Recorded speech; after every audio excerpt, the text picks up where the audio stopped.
Hello and welcome, and today I am bringing you guys a very late Christmas haul.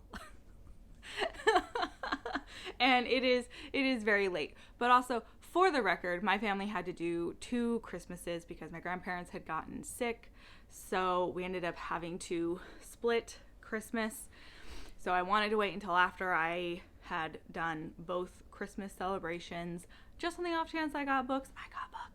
So now that it's all done and over with, and also now that California is pretty much done being hit by horrendous storms that were causing my internet to go in and out, in and out, in and out, making it very hard to try and upload any kind of video, I have now been able to sit down and record this video and show you guys what books I got for Christmas.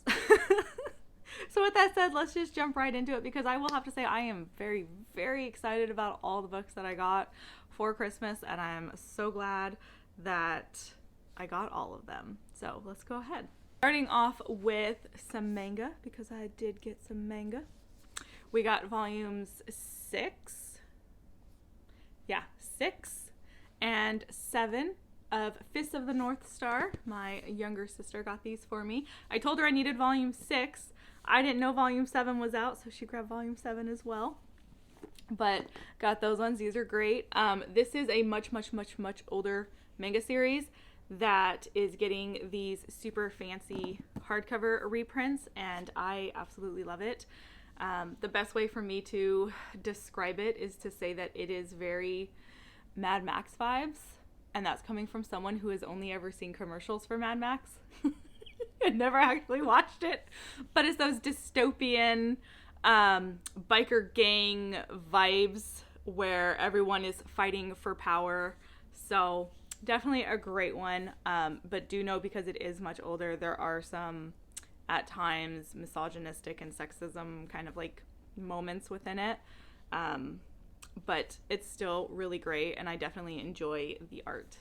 Then I got Crazy Food Truck 1 and Crazy Food Truck 2 from my youngest sister, because I have 2 younger sisters, so this is from the youngest, the baby sister.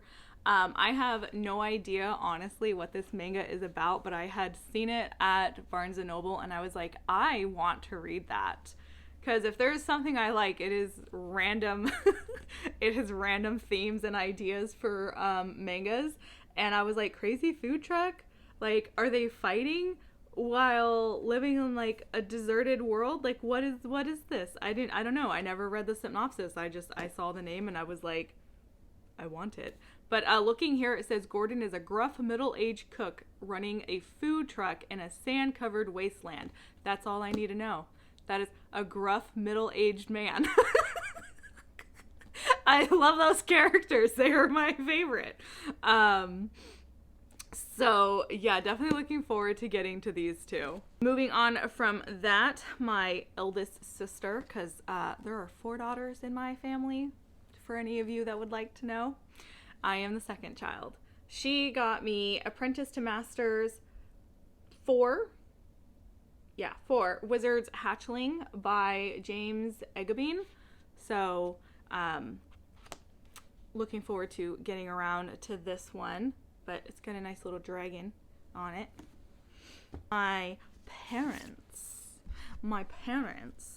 got me Sword of Destiny, Season of Storms, and The Lady of the Lake.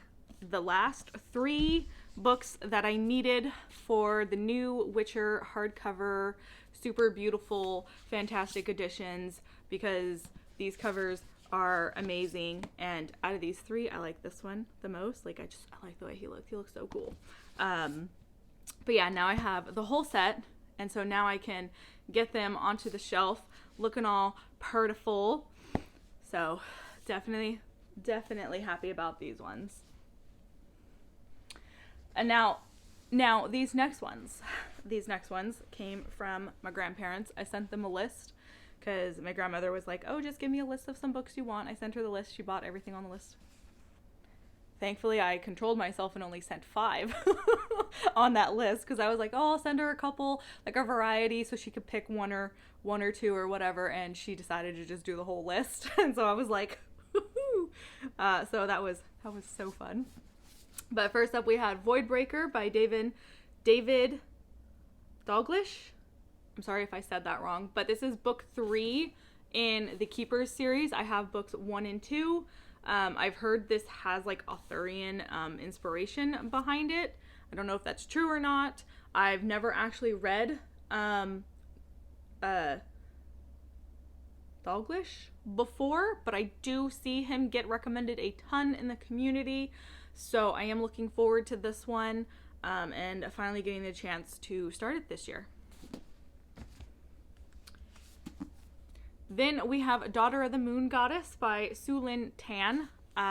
This, again, it's another very popular one. I know book 2 just came out this year. Did it come out this year in January? I think so, or it might already be out. I think it's already out. But, you know, we got that one. It's the, it's book 1 of the Celestial Kingdom duology. You guys have all heard of it. I know you have. It's been making its rounds. Then we have The Art of Prophecy by Wesley Chu. This was one of those ones where, like, I felt like it came out and it kind of, like, swept under everything, and then all of a sudden people were like, have you guys seen this book? Like, have you seen it? Like, just the cover alone is just gorgeous. So I'm definitely looking forward to this one. It was the cover that pulled me into it. If you've been here since the beginning, you know I don't read synopsises. I don't. I go into everything so blind. So blind. I just go, that's pretty, I'm gonna own it. I very rarely read synopsises. Then we have Daughter of Red Winter by Ed McDonald. They are, I have his, where is it? Right there. The Ravenmark series. I have books 1 and 2, and I've read book 1 and I loved it, and I haven't been able to get a hold of book 3 because I would like to just read 2 and 3 together. So I have definitely been wanting this one. I've heard lots of good things about it. The second one comes out later this year. The cover is so pretty for it too, by the way. So definitely glad to have this one on the shelves now, and definitely looking forward to it. And then last but not least is The White Wolf, Volume 3 in the Elric Saga by Michael Moorcock. These are the new omnibus collections that Saga Press did, where each cover has a different artist on it, which I absolutely love. But I was not expecting this one to be so chunky. He's a big boy. Oh, it's got the wraparound art. That's my favorite. I love wraparound art. Oh god. It's always so pretty. But yes, this big old chonker. So now I can finally dive into the Elric world, which is something I was wanting to do anyways. But now I have these lovely big giant omnibus collections, so that'll make it much easier to do. And that is all the books that I got for Christmas. Sorry, this is extremely late, but better late than never, right? And it'll probably be a couple months before I do any more book hauls, because besides this one, I do have another one that needs to go up that I recorded in the middle of December because my friend sent me some books in December. So there will be quite a few book hauls happening, and I'm sorry about that because I try not to have too many of them like back to back to back. But the next ones will be a couple months out, since my daughter said I'm technically not allowed to buy books minus the things that I have already had on pre-order. And every time a new book comes in, she goes, was that a pre-order? Was it a pre-order? And I'm like, yes. Okay, you better not be lying, Mom. And I'm like, okay. So yeah, But anyways, if there is anything in this list you have read and you enjoyed it, or even if you didn't like it, let me know. Drop a comment below. Like and subscribe and all those fun things, and I will see you next time. Bye.